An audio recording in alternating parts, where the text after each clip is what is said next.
Yo, these I'm bigging. Husband realizes, oh, 11-minute video. Husband realizes his wife is the murderer. Okay.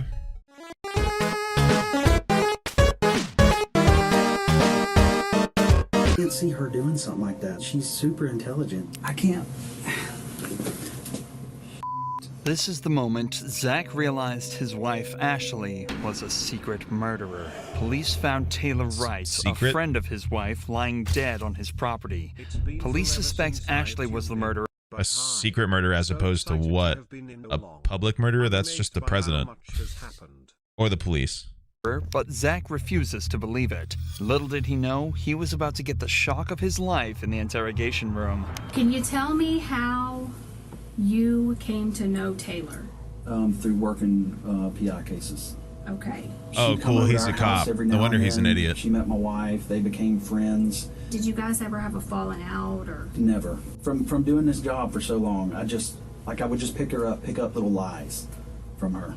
Just stuff just didn't start seeming right. She would disappear for days. You couldn't get her on the phone. Greg and I would try to call her. You couldn't get her on the phone. Taylor had been known to go missing for days at a time, but this time was different. She hadn't been.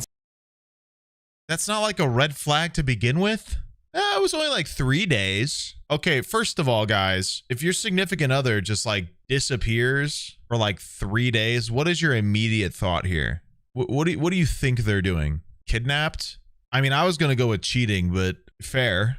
I mean, yeah, if they didn't tell me shit, I'd probably file a missing persons report after a day or so. That's fair. But like, yeah, if they like disappeared and they didn't have a good reason and then kept doing it, I'd be like, what is going on here? Seen for over a month before she was found. Early on, cops believed her disappearance was nothing out of the ordinary, but she'd left everything at home. Yeah, because people just disappear. Yeah, people just go missing, especially with nothing that they own. Yeah, nothing weird about that. And what little texts she sent to her friends were in language she wouldn't normally use.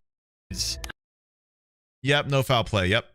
Cops smart as always. I mean, I'm sure now you've read the news and everything. Yeah. You kind of know the date that we're talking about. Have you had a chance to go back and pinpoint where you were on the 8th of September? The bravest. It's very, I can't remember, but I'm trying to do the very best I can so I could tell y'all the best I can. I went to the bank yesterday to pull my statement. I know I ate lunch at the seafood place at 9 Mile in Pine Forest. I ate there. And I remember eating by myself, and I remember Ash not being able to make it because she was tied up with work. Taylor was last seen on the 8th of September, so Zach attempts to recount what he was doing that day. Given that he used his debit card to purchase food in the area, it's likely that his story is true. What's interesting, though, is that he mentioned he was out on his own as his wife was busy with work. It seems that he... Let me get this straight. Taylor's the victim, Ash is the murderer, yeah? And Ash is his wife? Is that correct? I think that's correct, yeah. He fully believes this to be the truth. And while he knows his wife has been questioned about the murder, he doesn't know that she's currently the #1 suspect. The cops aren't trying to learn more about the case. They're trying to determine if Zach had a hand in the murder, or at the very least, turn him against his own wife. Do you know anything about this money that Taylor had given you all? No, absolutely not. She's never given me anything. I've never got anything like from that. No. Okay. Do you know anything about your finances? No, to be honest. I give her when I work a case or like, and I got a settlement from my attorney, I hand it straight to Ash. She takes care of everything. The money the detective is referring to here is a sum of $34,000 that Taylor had given to Ashley for safekeeping. Taylor was going through a divorce and wanted the money away from her own accounts. But instead of putting it in a safety deposit box as promised, records show Ashley put it into her own accounts. By the time Taylor wanted it back, she'd already spent all of it. Coincidentally, Taylor only asked for it back on the 8th of September. Damn. If it's not already obvious by now, Zach is a very caring person who obviously trusted his wife a lot. So far, he's provided solid answers to where he was when Taylor disappeared and his involvement in the couple's finances, equating to almost none. But the detectives have to rule out any involvement whatsoever. True. So they decide to discuss where the body was found. The property up on Britt Road, and that's owned by her aunt and uncle. Have you ever been out there? Yeah. When's the last time you think you were out there? The last time I went out there is when I traded my four-wheeler for a side-by-side. And that's the last time I've been. Before that, I couldn't tell you. When was that? A couple months back. Your phone number, the 554 number. Yeah, what did the wife buy with 34 grand? That didn't seem like a weird amount of money. I mean, once again, though, like, I feel like, I don't know, I understand. I mean, I feel like I would trust Hannah with whatever she tells me. Like, why would I assume different? It'd be very unhealthy for me to not trust what my wife is saying, right? It's what a relationship should be built on. Clearly, some people take advantage of that, but like, if I asked her how much something was and she was like, oh, $50, I'd be like, oh, okay. You know what I mean? But she probably bought like furniture and was just like, yeah, it was like $200. I mean, considering she's like killing people, she probably lies. Do you always keep that on you? Yeah, knows how to do it. Do you ever loan it out to anybody? No. Okay. No. Would you ever loan it to anybody, or No. do you remember Ashley ever using it, taking it with her? No. Never. Okay, did it ever get lost or stolen or anything and get replaced? No, not that I recall. Okay. This might seem like a random question, but phone records actually played a huge part in uncovering the truth in this case. Not only did they show Ashley on the property Taylor was found dead at on the 8th, but they also showed Taylor's phone at a wedding Ashley attended the very next day. But Taylor was never seen at the wedding or anywhere else after that date. Dude. Detectives here are just trying to confirm that if suspicious activity was discovered from Zach's phone records, there would be no way to argue that it wasn't him in control of the phone. But remember, Zach still has very little idea surrounding the true nature of this case. He doesn't know how much evidence the cops have against his wife. All he's doing is defending himself and providing answers that'll hopefully solve the case. So given his compliance so far, the detectives decide to try and question him about some more physical evidence. It is crazy to me how stupid people are about their phones, man. And you know, half of these people are the ones being like, I don't want my information stolen by China on the TikTok. I want to use Facebook, who does more selling of my information to China. Like, yeah, weirdly enough, you have a device that you consented to sharing your locational data at all times. So if you were, say, a suspect of a murder, they could just be like, hey, Apple. Hey, Apple. I gotta go. Do you own any 9mm handguns? What kinds? A Glock. Smart. Just one or very smart, I'm sure. I've got a lot of won't guns, kill anybody. so a lot. I think one Glock 9. what model? 19. 19. Okay. Do you know Original. how Taylor died? Yeah, for Ackerman told me that the girl was shot, and he heard that from Molchan. So Ackerman told you, and he got it from Molchan? Yeah. Okay. Guys, surely she doesn't shoot somebody with the gun registered in her husband's name. I mean, that would be stupid, right? To use a very traceable thing. That would be silly. Did he elaborate on anything else? He just said that they thought the girl was shot. Okay. Did you ever buy Ashley a gun or anything of that nature? Man, over the years, yeah. Yeah. Oh, surely not her own gun either. I bought her a 380 one time. What kind? PPK. Okay. And does she carry a firearm? I haven't seen her one in quite a while. Not at all. Mm-mm. Do you own a 38? I showered this morning. My hair's pissing me off. And she used to, that's the last thing I ever remember seeing her with was a 38 airweight. And that was, I haven't seen her with that in I don't know how long. I mean, I'm interested. Did you kill or participate in Absolutely the death not. I would What never. ask this question? Okay. What ahead? Did you kill or participate, or do you have any knowledge? Zero, Jason. Absolutely none. I don't want to be nowhere near it. Nothing involved with it. Nothing. I know nothing about it. The detectives are now trying to ramp up the pressure slightly. Zach has seemed extremely comfortable up to this point, and they're likely just trying to test whether that's because of the more casual nature of the interview so far, or if it's because he genuinely is innocent. However, Zach stays calm, and his body language confirms this. As the pressure mounts, Zach doesn't lean back, cross his arms, or really become closed off in any way as a guilty person may. No, no, no. No, no, no. Red flag.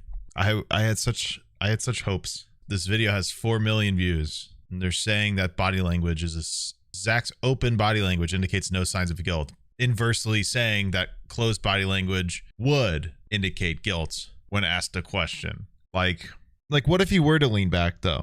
What if he did? Maybe because he's being accused of murder and doesn't exactly appreciate it. Instead, he leans forward, maintains eye contact, and his statements are clear and concise. His posture here is one of confidence and cooperation. His feet are flat on the ground, and he's leaning towards the detectives, proving that he feels safe around them, and that he's got nothing to hide. In fact, this is just one of 2 different positions Zach has assumed throughout the interrogation. God. The other being a more casual, upright position with his hands and legs open. These do not work. The only reason you are pointing these things out is because you know he's innocent. This would not be something that the police are using. This is not how they figure out things. You are using hindsight bias to use information you already have to infer stuff about previous moments. This does not make sense. The only reason that you are indicating that body language is a sign of innocence here is because you know he's innocent. This does not work. I hate that channels do this. This is not concrete. The police may find the body language weird. They may question the reaction of a suspect, but they're not going to be like, you crossed your arms. Why did you cross your arms? We knew you were lying because you crossed your arms. No, maybe they just know his wife is the main suspect, so they're asking him questions and he's answering them. When you're putting this information in your video and your argument is that this is signs of innocence, this is not the evidence that exonerates him. It's everything else that he's saying. Okay. The police do not have that information, and they're not going to use something as circumstantial as body language to find that answer. But to take something like body language and to use it as a sign of innocence and nothing else is so dangerous. I feel like I've rang this bell a couple of months ago to the point where I got harassed by a small account on Twitter. This is not the effective method of interrogation. This may be something that the police look into and notice, but they don't use this. This is never presented in court. Everybody's body speaks in a different language. There's not a consistent way to acknowledge innocence or guilt, let alone any behavior within body language. I hate this. I hate that people are doing this and that these videos get so many views. It's crazy to me. Unfortunately, you need to think about how the police are going about this situation. And I will tell you, they are not reading body language. They are listening to what the person is presenting. They're hearing responses, they're taking in information, and they're seeing how it matches up with what they have. And if it connects, if it doesn't, and they use that. This isn't useful. It's dangerous to make people think this is a thing.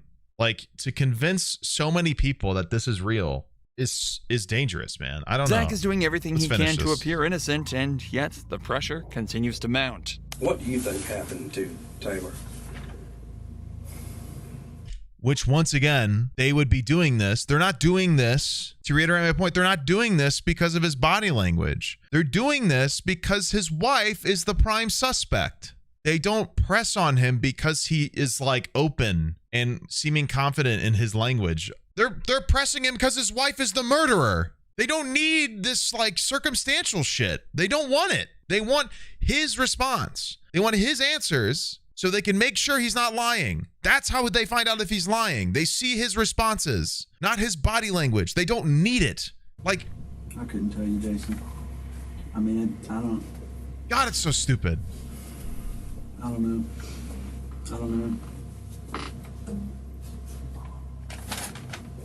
I mean, nobody deserves to ever get anything happen to them like that whatsoever. I don't know about him. I don't know what happened to her. And, I'm asking you, as this investigation continues, whether it's text, phone records, computers, financials? Is there going to be anything that hems you up or ties you absolutely up to that? nothing. Well, and not just being involved in the actual murder, but bombshell. as far as, you know, afterwards. Helping conceal. If any person in this world was like, hey, Zach, come help me do something, I would run from that mother as fast as I could. Well, I mean, just, hell, it's all over the news. Yeah. You've read it. Yeah, I've read Right. it, and And I mean, trying to swallow it and figure it out. I mean, it's like, it's terrible. but you've read it, so you know at least some of the details. Just based upon that and your knowledge of the job that we do and the job that you used to do, what's your thought? You. 3 cops in a room. Aside. 4 cops. Wow. The brain power is going crazy in here. Logically. Look at this steam coming. There's smoke in the air. I can't see her doing something like that. I mean, she's super intelligent. You know, she's got a criminal. I mean, Master's degree. yeah, or is it master's or I don't know, one of the two. And that's just sloppy. I mean, that's sloppy. I can't see her doing that. There's obviously a lot going on in Zach's head right now. He obviously doesn't want to believe his wife killed someone, but his years of experience as a PI, coupled with all the evidence against his wife, logically have to be convincing him otherwise. Not only Actual were there photo. the bank Oh statements my and God, cell bro. phone records, but Ashley was even caught on camera at a hardware this a store clone? purchasing the exact same type of cement that was used to fill Taylor's grave. Oh my At this fucking point, Lord. though, the detectives have seen all they need to. Zach takes a minute to discuss a few things with his lawyer, and he signs a search warrant allowing them to obtain all his cell phone records. Eventually, Zach is cleared of any wrongdoing and is allowed to return home. Nope. His wife, however, Not a fan of this was one. a different story. We, the jury, find the defendant, Ashley MacArthur, guilty of first-degree premeditated murder with a firearm as charged in the indictment. Ashley MacArthur was sentenced to life in prison with a mandatory sentence of 25 years and is now serving her time away from her husband behind bars. Nope, not a fan. I don't like the language used.